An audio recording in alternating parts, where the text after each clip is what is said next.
kind of weird to find something like this in the woods, but you know, I dig it. Look, this thing's got bucket seats.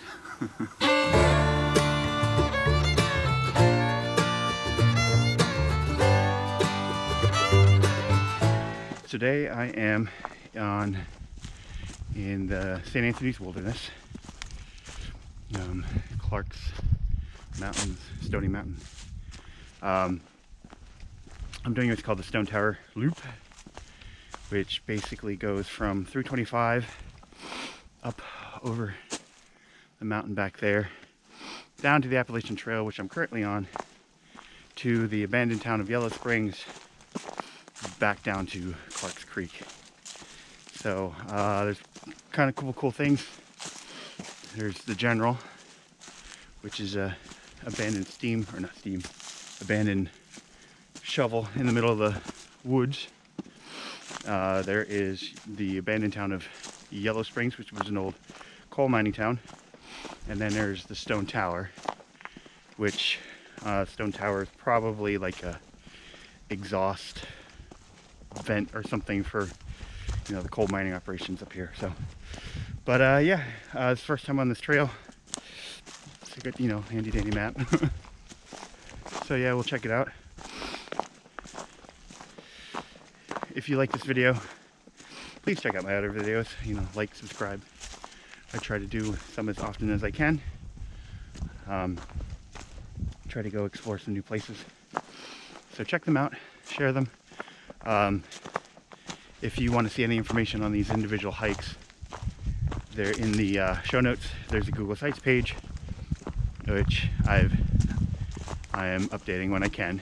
But it has the trailheads, it has the maps of the trail, any pertinent information or history or anything like that. So, but yeah, so should be a pretty cool day for a hike. It is a pretty cool day for a hike. So check it out.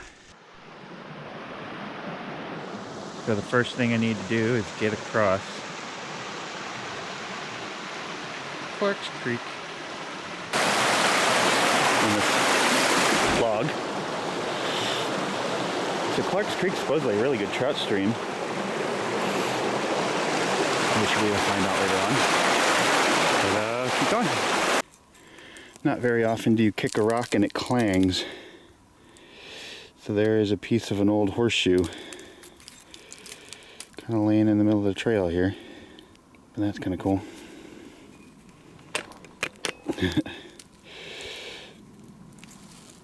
So you find all kinds of stuff like this up here. So this place was named St. Anthony's Wilderness by the Moravians, who were a religious group that moved into the area. So the Moravians fled persecution in Bohemia and came to the United States 1740s or so. 1742, Conrad Weiser, who is a pretty famous military man and early Pennsylvania settler, sent the Moravians up in this area to kind of settle peace with the Indian tribes that lived up here. And they settled in this area, and that's where they got the name St. Anthony's Wilderness from.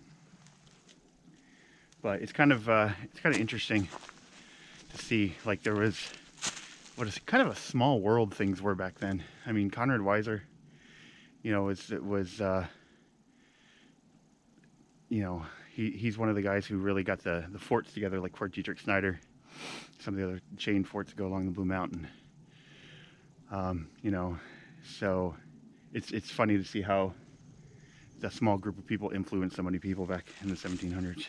Of course, you know, the population was probably pretty small too, so it's not like there's a ton of people here, but yeah, this place is absolutely beautiful. It's as rustic as you're gonna get. You know, like hundreds of thousands of acres of very pristine forest. That if you went in a time machine back in the 1800s, it didn't look like this. It was all strip mined and, you know, it didn't have any trees. So as you can tell, it bounced back pretty well. Now we look like we're hiking in Pennsylvania. trail's about right. So if I were a mountain lion, I would be the most well-fed mountain lion ever. And the reason why is because all I would do is wait at the top of hills like this for the hikers to get to the top. So they'd be too tired to run. Big fat mountain lion. That's what I'd be. Well, I made it to the top. A little out of breath, so down back that way is the way we came from. And then that is Stony Valley. So if we would walk straight downhill from here, that's where the Stony Valley Rail Trail runs, right in that valley down there. So there's many things I've found in the woods, but this is definitely a new one. So this is a general. This is an old shovel that, if you look, I mean, it was digging out back there. It must have broke down and they couldn't fix it, and they kind of left it here. Now if you're wondering how long they left it here, you can see it growing into the tree back here. So it's an early 1900s shovel, not a steam shovel. I do not see a boiler, so it is definitely not a steam shovel. You get your brake pedal.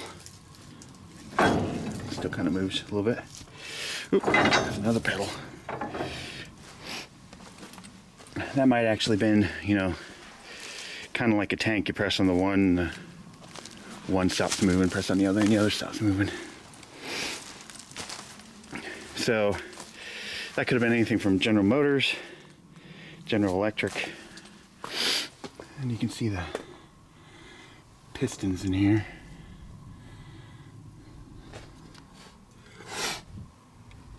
So this is like 2-3 miles inside of middle of the woods in St. Anthony's Wilderness. The crank. So it's definitely gas, it's not diesel. But again, early 1900s, so I'm gonna have the crank start. It's a pretty neat old beast here.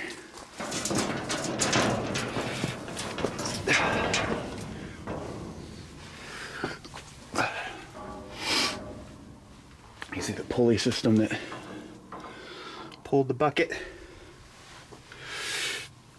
Yep. And you can kind of, I'm thinking that's probably where he was digging out. You can see the kind of side of the mountain all pulled out there. Again, these are all young growth trees. So back in the day, this whole area was probably like stripped out. But pretty neat old beast. So it tees off on the Appalachian, and then it's 2.1 miles. So basically when I get to 5 miles, I should be at the connector trail. So, you know, the old familiar White Blaze. So this used to be the old mining town of Yellow Springs. So we had the sign right there along the Appalachian. We're going to go down this blue trail here, which takes us past the stone tower and back down to where we were, up over the mountain. But so Yellow Springs used to be a coal mining town, like the 1850s or so. The quality of the coal stank. It was horrible. So they went bust pretty quick, and then the town started to go away. And there was actually bootleggers. People would come up here and pull out coal on old trucks and sell it out of back of trucks and stuff like that. But it was kind of a boom and bust town. So we'll look around.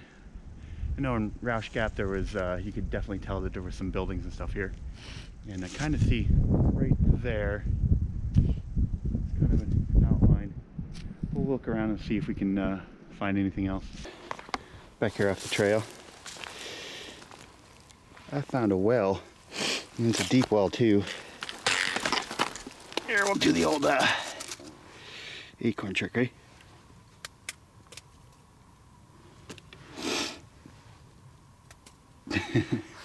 Pretty deep. Wouldn't want to find that in the middle of the night.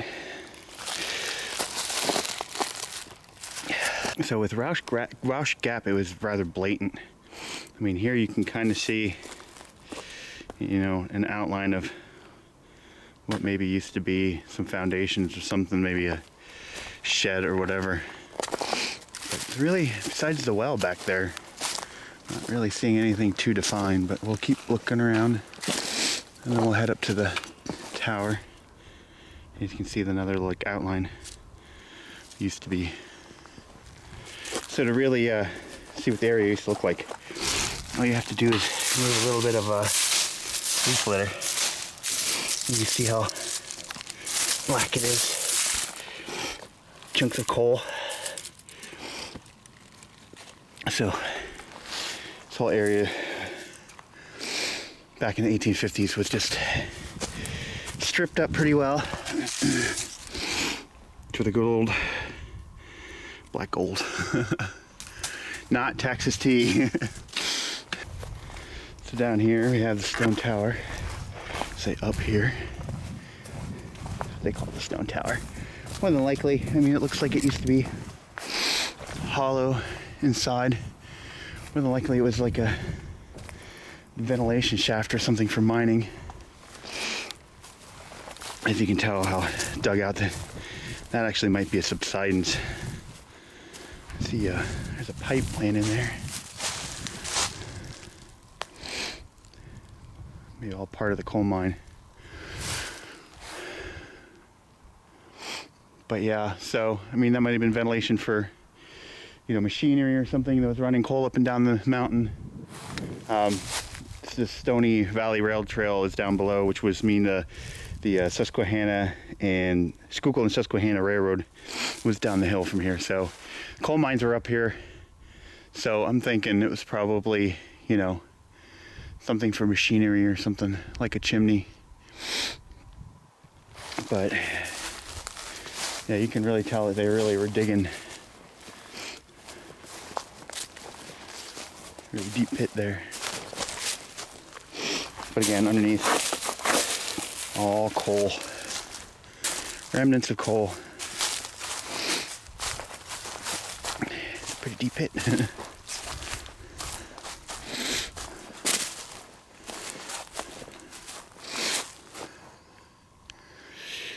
So, alright.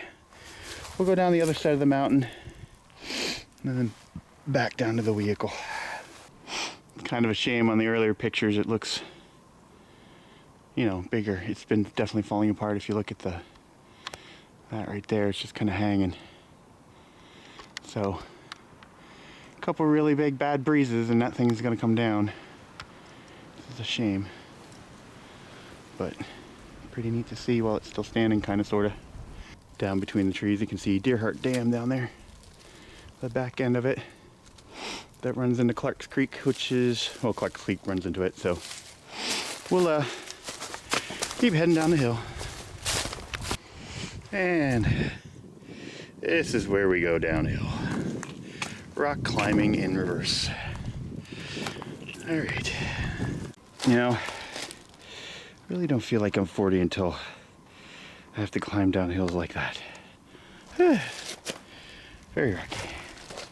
My knees are killing me. I'm sure I'll be feeling this one later. You gotta say, hikers are some of the nicest people in the world. I've never really kind of ran into a grumpy hiker. Except for me, I'm a grumpy hiker. But just ran into a guy.